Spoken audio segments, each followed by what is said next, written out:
And I was going to comment in, especially as obviously I deal with a lot of women's health, and in the session that Therese talked about, there is a little bit of a shock when we're being very overt about feminism and the fact that women through history have had lack of control over decision making over their body, and even sort of looking at the white male heterosexual Eurocentric component of the class, you can see that they are struggling to see the relevance. And so I think feminism and a streak of it, and being a bit like Justin Trudeau saying that all men should understand and know and be able to resonate behind the reasons that feminism is so important. And the other thing that I'd like to reflect on is that in my speciality we have a lot of healthy women, not patients. And they don't like being called patients. They like to be called women because they're not ill. And they're very vocal because they're not sick. And so they're far more conscious about human rights issues.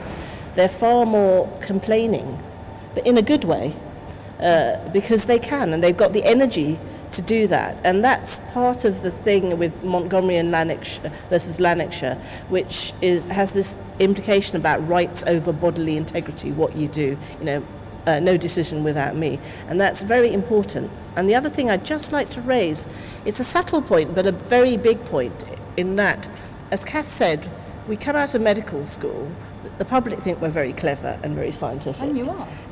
And we are. But lots of people who haven't got qualifications can also have intelligence. But